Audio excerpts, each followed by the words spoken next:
Like, that wasn't racing.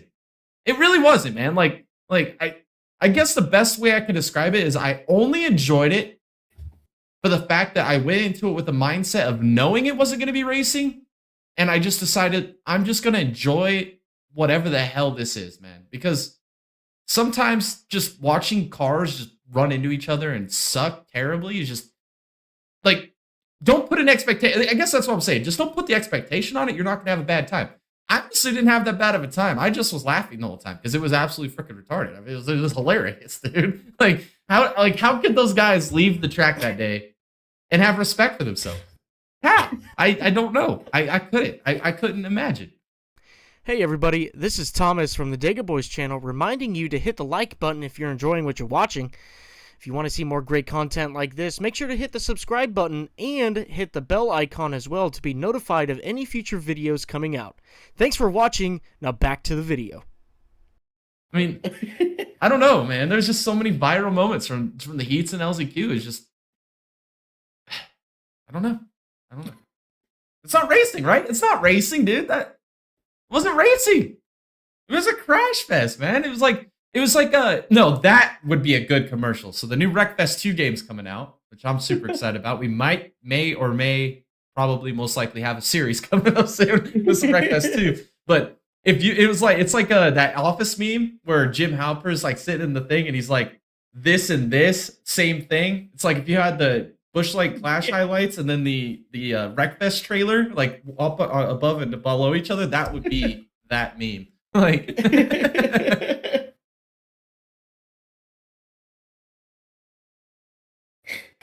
oh man, I don't know. Is there anything you want to add to that? We can get into the main event here in a second, or if you want to lead off with some of the stuff you saw in the main event. I mean, I feel like I've been rambling here. No, I want to hear what you guys. I don't. I mean, I think you hit the nail right on the head with that.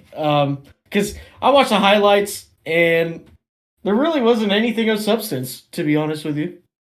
But we got to talk about Blaney. Blaney starts dead last, P23, drives his way all the way through the field, finishes P2. Man, what a freaking drive, man. Look at Blaney, man. Like, that was the only reason I kept watching this race. Like, this race was freaking terrible. There was really nothing there of any substance or value.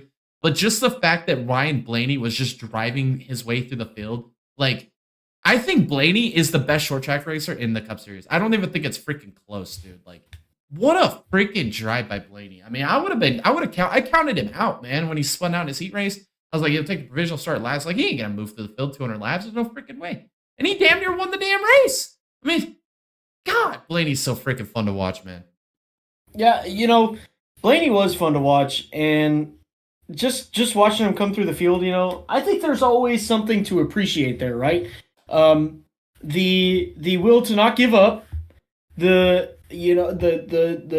absolute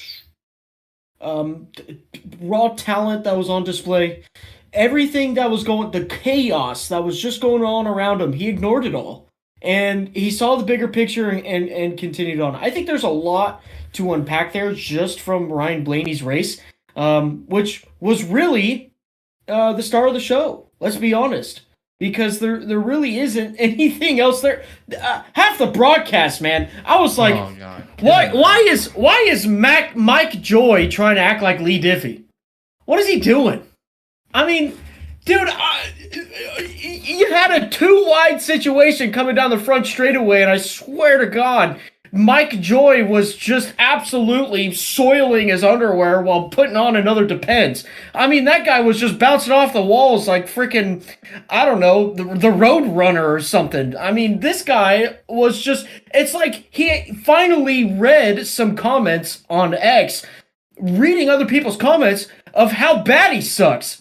And everybody just talking about how great Lee Diffie is, and he's like, "Oh, I'm just gonna take a page out of this guy's book," and he just starts like garbage. I mean, it was terrible, honestly.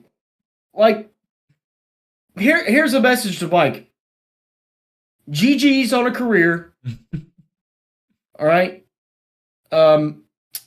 past due, has been. It's okay to be that. You had a great career. It's okay. Let's go sit up in I don't know, in Florida, wherever, whatever, dude. Just do us a favor, please, for the love of God. Just get Wilner in there.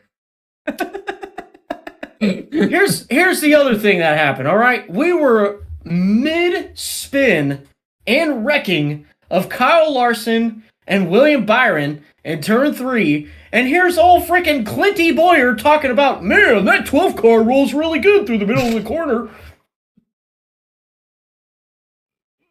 Dude, what are we doing here? Did Clint finish off his 12-pack before he got into the booth?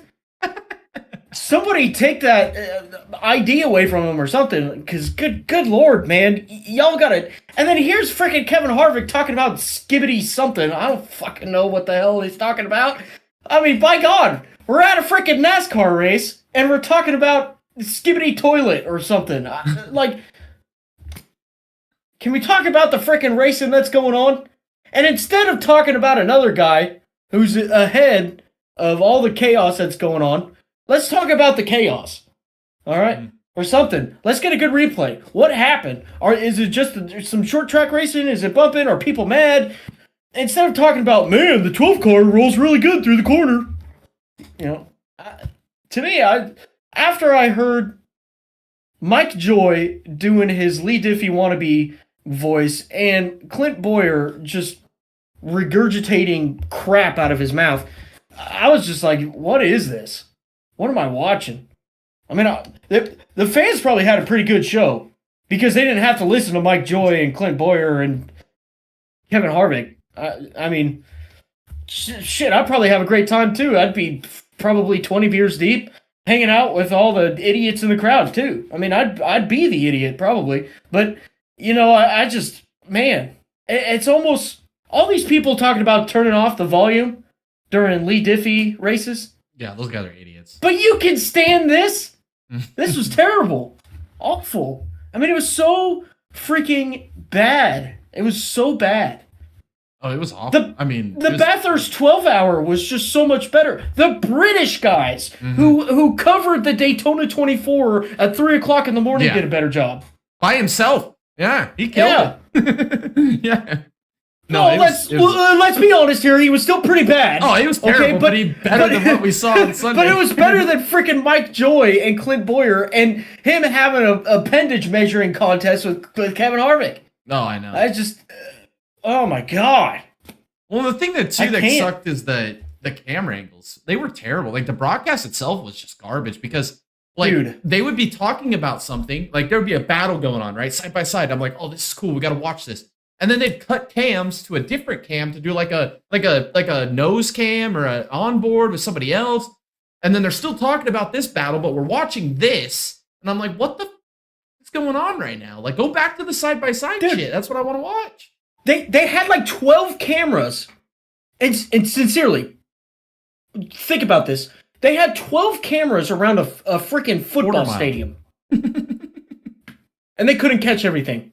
Oh, I know. Flow Racing does a way better job, and I've got a lot of complaints about Flow Racing.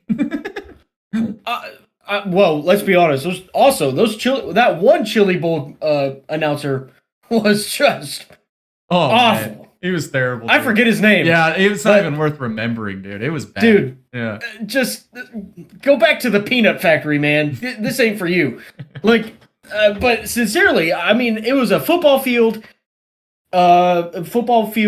length racetrack. I mean, seriously, they probably had more than 12 cameras. I specifically remember counting 12 different views. So, and they still couldn't catch everything. Yeah, I mean, and then we're doing, oh my gosh. Well, and then the thing is too, is it the 100 lap or 200 lap race on short track with a 100 lap halftime break, but yet we still had to have 3 side by side commercials per segment. That is absolutely ridiculous. Like, we know cautions are coming, right? Why can't we run 30 laps without a commercial? There's just so much wrong with everything wrapped into this whole ordeal, man. It's just, I agree. I think the atmosphere was cool, man. Like, the stands, they look like they're having a fucking awesome time, man. Like, I would have loved to have been in those stands right there that weekend and watch. Yeah. But the thing is, like, they didn't put any cams, like, in the stands. Like, rarely would we get shots of the drunk guys tripping over themselves and spilling beer all over each other. I almost remember Didn't they have like at one point in time like a grandstand reporter? Yes. Yeah, and they would just interview people Yes. like during cautions and stuff like that. And it was I need like to some of bring the that back. best TV ever. I'm almost positive they did that. They did that for a while. I swear they did that. I can honestly remember races on like TNT that did. They had some dude in a jumpsuit just fire suit walking around the grandstands, just interviewing people. Yeah, they need to bring that back, man. Like and get the mics and stuff tuned in on the crowd, because really that race wasn't about the cars on the track, in my opinion. It was never meant to be a race, right? It was supposed to be a shit show, and it was supposed to be, let's watch the drunk rednecks. It's like being at a zoo, right? You want to see the damn rednecks throw beers at each other, flip each other off, and scream and yell and puke all over themselves. This whole event was A flop. centered around nostalgia. Yeah, exactly. That's all it was. And they fucked that up. Like they still couldn't even get that right. I mean, and I don't know, man. Me and you have not been excited about this since they've announced it, and I really not. My opinion of it hasn't changed one bit. Like the race wasn't terrible. Like the main event, It was super mid. It wasn't terrible, but it wasn't great either. Like Tom says, super mid.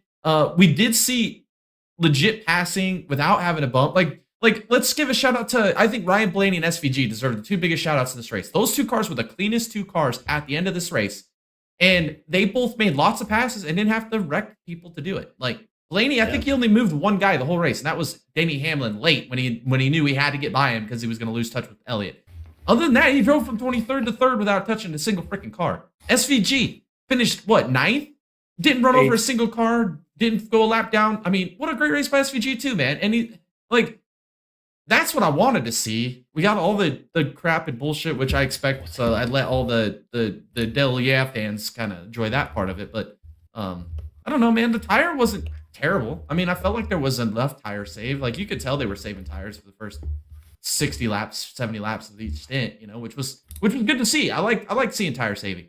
Towards the end of the race, was tires a big factor? I would say so. I mean, we saw it, especially again when Elliott was going through lap traffic. I mean, you could tell a lot of those guys in the back end. I don't know if a lot of them had just given up, or if they didn't save enough tire. It's hard to tell. I don't know. Here's one thing that I did notice though, that when those cars pulled off of the track and went into the garage area, man, the rubber buildup. Yeah. It's like they actually did have a soft tire, and it was pretty cold. Mm-hmm. So which probably usually not does optimal. the opposite effect, right? Most times. Well, it depends. Yeah, it just depends on tire compounds, right? And maybe Goodyear was just throwing something again, like what they did at Bristol last year. But I think regardless, though, that could be a good sign for maybe future short tracks.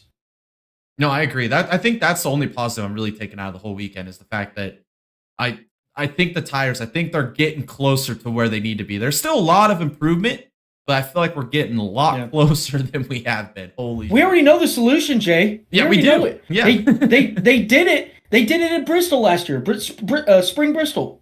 So, I mean, all they got to do is just get that secret formula back and manipulate it for the speedways, manipulate it for the 2-milers, 1.5s. Just make it like that. Yeah. Man, if they could make the tire last 5 laps, could you imagine a race like that? That'd be probably the Dude, greatest. it'd be freaking chaos. It'd be awesome. You'd see drivers going like 30% slower around the racetrack just to get 2-3 more laps out of the tires, and then you see other guys just zooming by. Yeah. Kind of like what we saw at Bristol. I think that'd be cool.